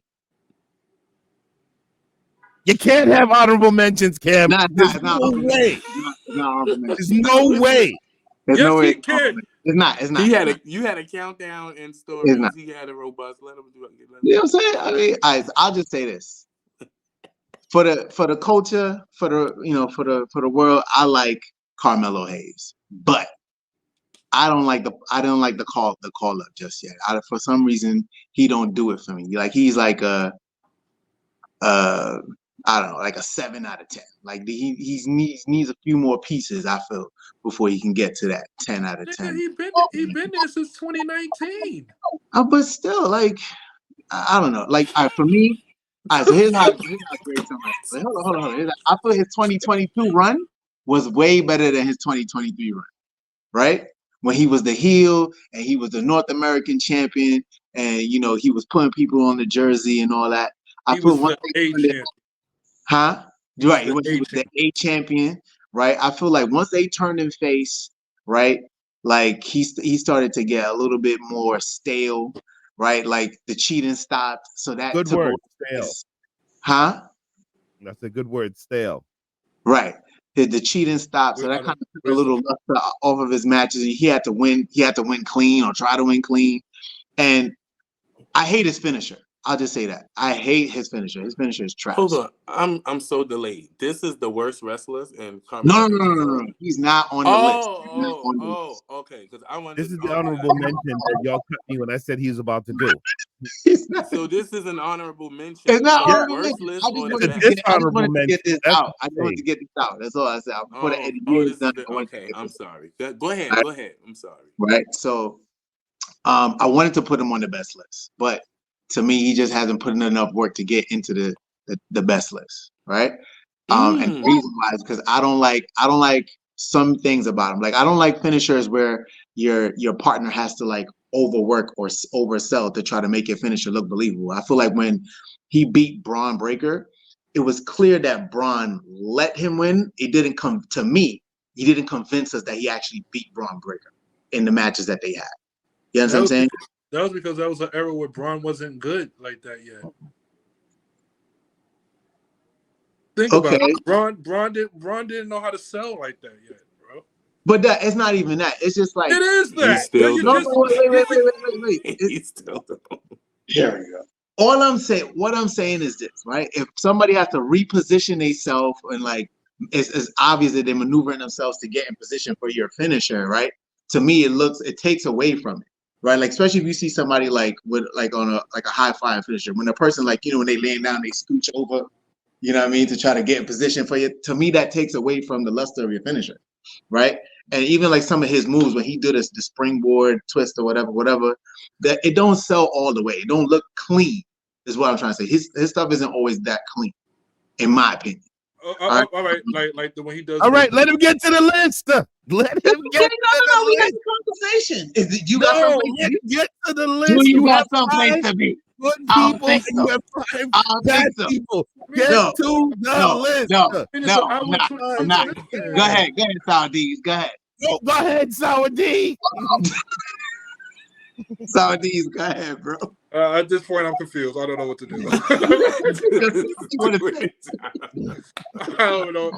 All I'm gonna just say is you're right. Some of his moves don't look clean. When he does a springboard DDT, he be messing it up sometimes. Even on his finisher, it kind of look it be a little sloppy, but at the same time, it works because that's a whole grown ass man coming down from gravity and crashing on you. That's a whole fucking body. Like you're dead. You're done. Mm-hmm. All right, that's it. Go on with your I list. disagree, but we're gonna let y'all have that. I totally disagree, but It's All cool. right. All right. So we about to get into the worst first. We're gonna do the worst. Then All we're right, gonna do what we're here for. We're that, actually that here news, for. then good news. Yes, let's go. Real quick. All right. So the fifth coming in number 5 on the worst list of 2023, the worst wrestlers. Top Dollar. Top Dollar's trash. Oh, come on. Top Dollar is trash. I mean, did he even work? did he have a match this year? Yeah, he did. He had several matches. He's Yeah, had several matches. He's even had one-on-one matches. So Singles. Okay. yeah, he's even had singles matches. Oh, I nice. know you know what I mean? Because I think he's an upstanding man, just a horrible wrestler. that wasn't right. this year. He's a great character. He's very entertaining. Right. I was rooting for him because I saw once I saw him on WWE's Most Wanted Treasures. He has a lot of personality. He's very relatable, but in the ring, ever since he came out of NXT, I guess I don't know. The weight loss was just too much. His muscles didn't sink into his new body weight. I have no idea, but he's just horrible now. Wasn't it this year when he tried to do the over the rope jump? Yeah. Yeah, And so he is top Michael Cole came up with a nickname for him. What was his nickname? Top They came five. I don't know, Flop over the Dollar, rope something like that. Flop Dollar, something like that. I don't know, but who's number 4? Number 4, Baron Corbin. What? No, I can't stand it. I hate it. I hate everything Baron Corbin does. And he went on this whole journey Not really his in-ring work. His in-ring match work is fine. But this I is don't like, wrestlers. huh?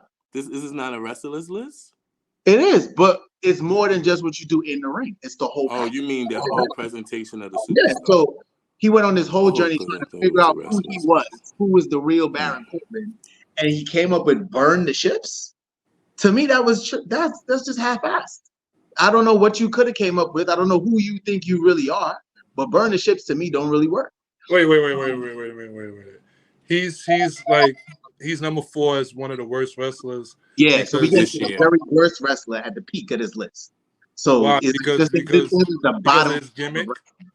If there was 1,000 wrestlers, this is the worst 5. Wait, because of his gimmick.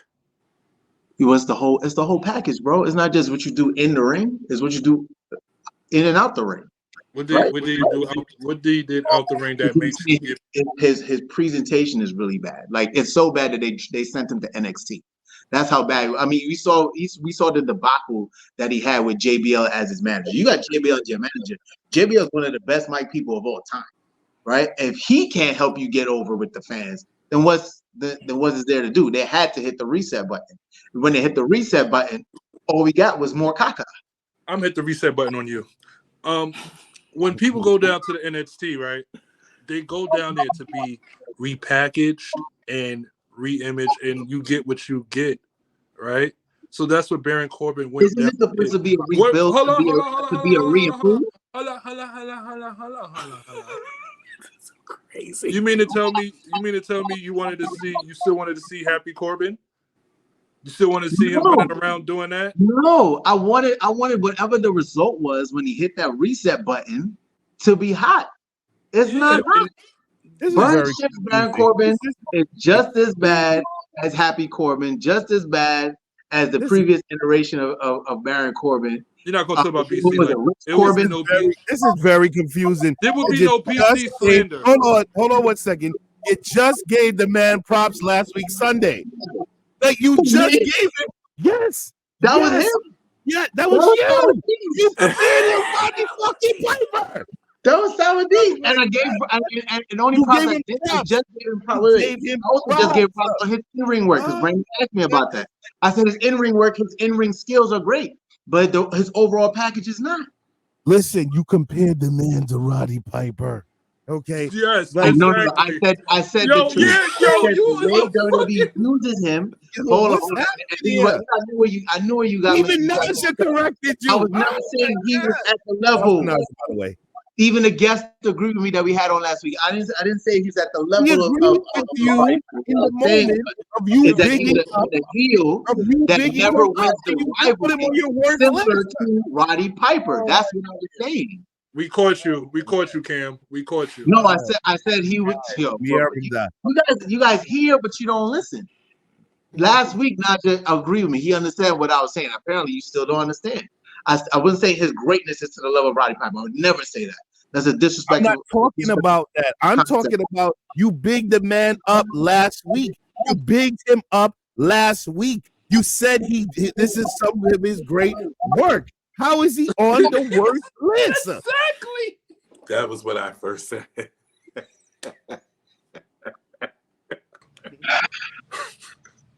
His best work is still be his worst work.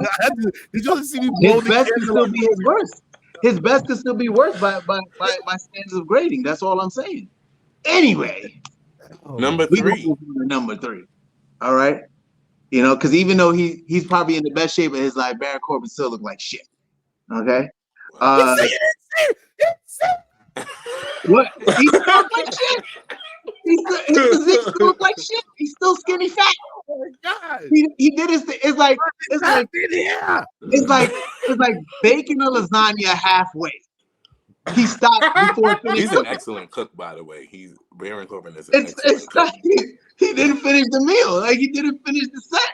He was like 3, 4. All right, I'm gonna stop here, and then just walked away. He didn't get to 10. All right, number 3, Mia Yim.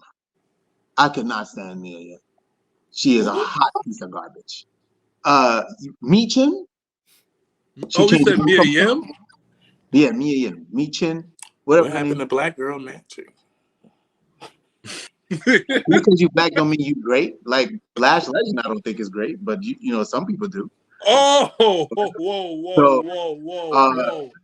me Chin is on this list because she sucks, right? And also I've never believed any of her gimmicks, right? I don't believe this LA tough girl thing that she likes to put on for the fans. To me, it's not believable. You know what I mean? You been to She's LA? she is in her character. Have you been to LA? Have you gone to LA? Have I been to LA? Yeah. No, I've Then not. how would you know No, about how LA It's not girls are? believable. Is it whatever it is? It's not believable. I've seen other people from LA who come from the Mia Yim street. is the type of girl that'll pull up to the function and she'll get it jumping. You know what I mean? That's what she is. Sure. She is the Sure. baddest. She's bad at something. It's wrestling. Ooh. Her moves is She crap. actually did decent in the match with the Kabuki Warriors on SmackDown. She sold well. Her moves were decent in that match. So, I mean, anybody that makes Kairi Sane look good is okay to me. So, I'm going to be quiet. But go ahead with your list. Go ahead. Tell me more. Next, number 2, Eddie Kingston.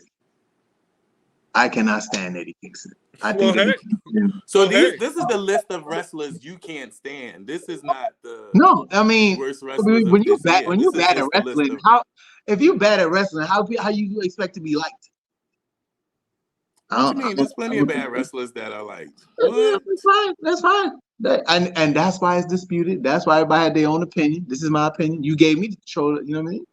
That's mine. Right? You could agree with it or not. The Lord giveth and the Lord can taketh as well. But go ahead. Well, CM Punk did say he is the second best king. Stay black and breathe, and that's all I got to do.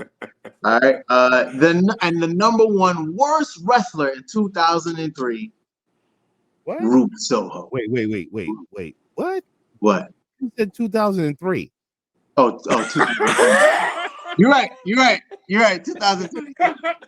You said that shit with confidence too. And the worst wrestler in 2003. Right. Rewind. And the worst wrestler in 2023. Okay. Ruby Soho. Yeah, Ruby Soho. I mean, nothing more. Even worse than once you've seen a Ruby Soho match, you could see why she's the worst wrestler. She's worse than Maxine Dupree. What? Maxine Dupree is a very well scholar in the ring. She's learning and making her way. You know what? I think I think Maxine is like what is what Lana was supposed to be. That's what I'm getting from Maxine. It's my opinion. Okay. Next on the countdown. All right, so we're gonna jump into the best. All right, best. I'm scared. No, it's fine. It's going. We had the bad news. Now we're gonna get into the good news, and it's gonna be beautiful. I do want to say one thing though before we get into this. No. I want to say, hold on. You cannot do that. You can't keep premising every time you're about to start a new list. First of all, I need you to let me say what I gotta say before you jump in. All right, that's all I want you to do. Okay. I think it's time for Natalya and Jeff Hardy to hang it up. It's time for them to go. Right. Whenever we see them in the ring, we need to say, please retire. Any city, any match that they pop up on, just start chanting, please retire, so we can just get them out the ring. Why did you come up with the best at the worst and then come out with the worst at the best? Like, what the fuck is this? Wow. Your journalistic instinct this week, Sour Diesel, is crazy. Wow. Yeah, I was thinking the same thing. Whatever you're smoking this week, keep smoking it. I use the broadcast journalist. I thought we were Brian Gumbo, and he was. I never said I thought he was Brian Gumbo's little brother. I'm under the learning tree. I'm learning as we go. All right, so can I get into number 5? Yes, you may. All right, cool. All right, so the 5th best wrestler on this list, Maxwell Jacob Friedman at number 5, MJF. I think it's a well-deserved ranking from where he started, where he came from. Once he popped up on AEW TV, he is the AEW champion. I would say the reason why he's not higher on this list for me personally, he doesn't have a real finisher. And I think to be a top wrestler in the business, you got to have the total package. Now, it is remarkable he's had this much success even without a real finisher. But I feel once he actually has a real finisher, he'll be a 10 out of 10. So your thing is packages and finishers. Okay, got it. Ooh, It's whoa. part of the whole package, is it not? I mean, what when we grew up, we knew what the staple move of the match was going to be to help us know, like, boom, it's about to be on and popping. Never mind that it's scripted. Never mind that, the finish is going to be, planned for whatever, plans that they have. But when you saw the rock bottom hit, you saw the Stone Cold Stunner, the Sweet Chin music, the Tombstone Pile Driver, even the leg drop and the elbow drop. You knew what time it was. So you're upset that you don't know how the match is going to be called because you don't know what move he's going to bring up. I'm not upset about it. Yeah, you are. You're kind of upset. What I'm saying I can see it in your eyes. You're mad what about I'm saying that. is I see it in your eyes, Hogan. his matches tend to end on a flat note. Like it doesn't have that high pop that makes you feel, oh shit, this is hot. Right? Like it goes, shit, it's over. Tell that to the fans of AW because they go, oh shit, when he just beats them with a fucking kangaroo kick and a double clothesline. That's But okay. and you know what? AEW has trained their fans to expect that type of quality of finish, and that's fine for them. Not fine for me. I want a little bit more. You really think there's such thing as AEW fans and WWE fans? Yes. I think there's people that watch WWE that refuse to watch AEW or give AEW a shot and decided they don't want to watch AEW. But there's always going to be stands that people that that stay glued to their television for their special product. But I think that the fans are fans at the end of the day. I mean, at the end of you don't think that the same people in Des Moines, Iowa is going to see AEW that's going to see WWE? Right. No, the same I people hear what you're saying. in What I'm Milwaukee, saying is, like, Wisconsin. the product AEW has trained fans, not say their fans, has trained fans to expect a certain thing from them. And in terms of MJF, this is what they train them to expect. To me, it leaves me feeling unfulfilled, and I feel like there's other fans that feel that way. We feel unfulfilled as, like, when he wins these matches or when he pulls out these victories, right? That there isn't a high. It's like oh shit, it's over type of shit. You know what I mean? All right. Next, number four. Number four. We got Gunther. I still prefer Volta. I like the way Volta sounded better than Gunther, but Gunther has had a tremendous year in 2023. A well-deserved ranking. The longest reigning intercontinental champion of all time now to date, and it'll only get more exciting to see his journey moving forward. Number three. Where's the Nacho Man? Billionaire Ted. and the Hulkster. The randomness.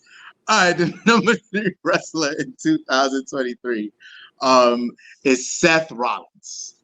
Seth Rollins, and I would really like it if we could stop saying Seth freaking Rollins when they talk about him in WWE television. The freaking thing is getting very annoying. You are a fucking nitpicky son of a bitch. So what? I don't give a fuck. I don't care. Everybody got their own personal preferences, and I have mine. Can we take the freaking out of his name? Yeah, you take the freaking out of his name because it's stupid. Can Carmelo Hayes change his finisher? Can yeah. MJ, Yeah. MJ You know what they also need to do? They need to give Pete Dunne back his name. His name is not Butch. Butch is trash. I'm in agreement with that. I agree. Okay, so it's all part of the nitpickiness. You got to take the whole package, brother. Take the whole package. All right. All right. The number two wrestler. 1, 2, 3. He said that from his toe. Take the whole package. Oh. The number two wrestler in 2023 is Will Ospreay. That man has been putting in a lot of work, especially for someone who hasn't been exposed on mainstream U.S. television for the majority of his things.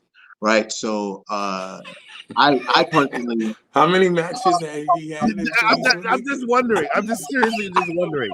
I'm literally You look like you read it from a wondering. teleprompter. what you mean? You read it from a teleprompter, so I'm quite sure they have the word that you could have used. They have the word that you could have used, and you went with things. Like, what are things?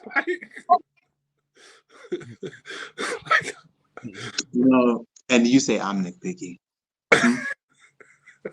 Don't try to stall, motherfucker. Great matches in 2023. What I'm trying to say is, for someone who wasn't featured a lot on U.S. television, I personally got a New Japan Pro Wrestling subscription for Kenny Omega, but I stayed for Will Ospreay matches. I know that's right, Kev. Say it with your chest. So, well, you can go see him in the hospital because that's what.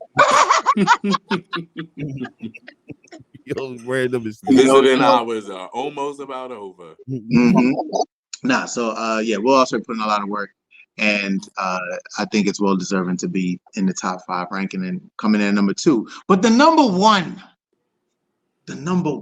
wrestler in 2023, once again.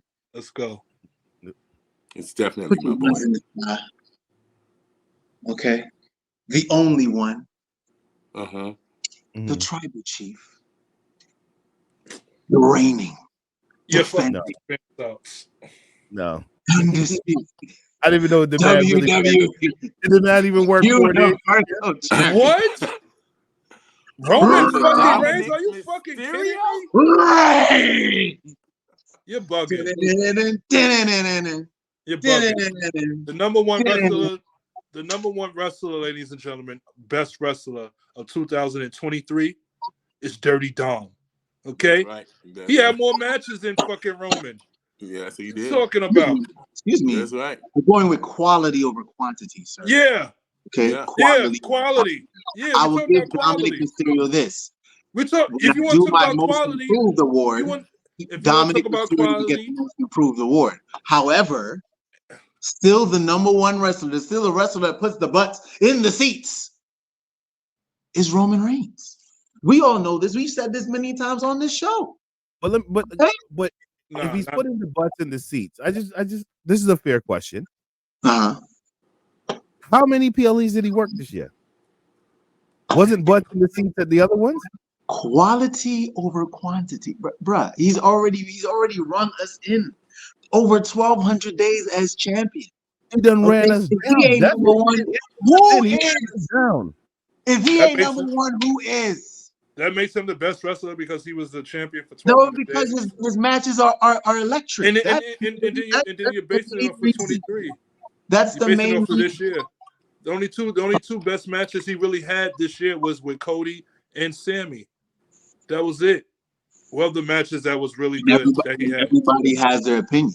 Everybody has an opinion. All right. So you can also argue. You said that Dominic had great matches. Didn't Logan Paul also have great matches? But Logan Paul hadn't wrestled that much this year.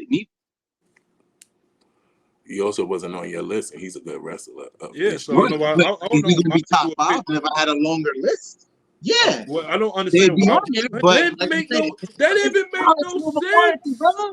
What are you? What would you bring up Logan for? The name of the list is the disputed counter. You got a dispute? That's fine with me. That's fine with me. Put out your own list, bro. Put out your own list. That's cool. You said put it on your own list, bro. Like he told you earlier, you need to take the whole package. The whole package. Not some. Just he got out of here. He got out of here. Speaking of wrestlers, let's move into the wrestler of the week. Ladies and gentlemen, there's been a lot of wrestling on the cruise. Ain't been no wrestling on this show. I'm telling you that. You gotta take the whole package. The whole damn package. The whole effing show.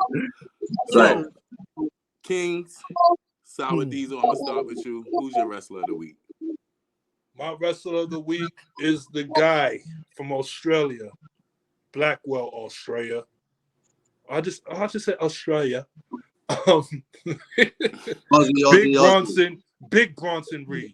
Big Bronson Reed. Okay, Bronson Reed. Cam. My wrestler of the week. I'm a bit of a sucker for nostalgia and great, just great in-ring work, consistency. I'm gonna go with RKO Randy Kyle Orton. I know that's right. Okay.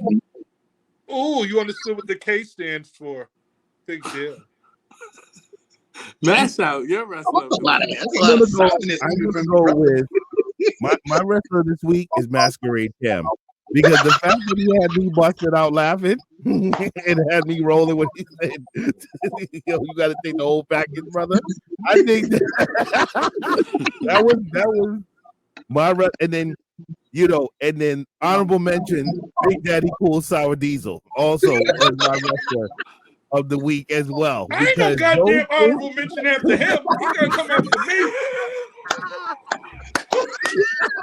Listen. I don't know what disputed list you got over there, but I don't like it.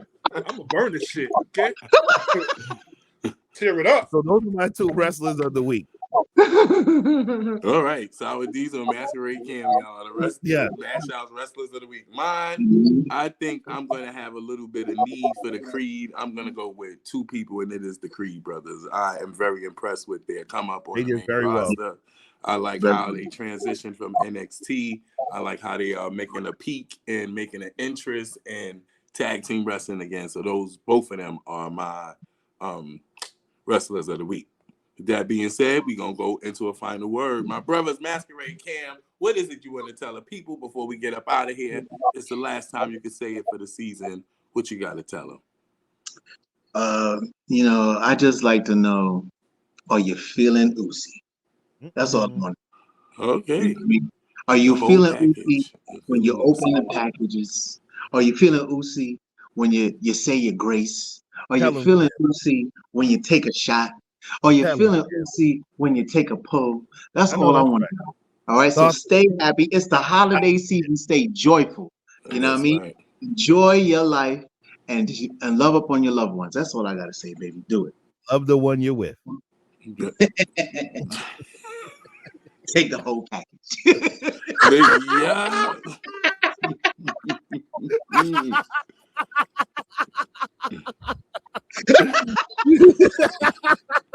I think I'm gonna join them.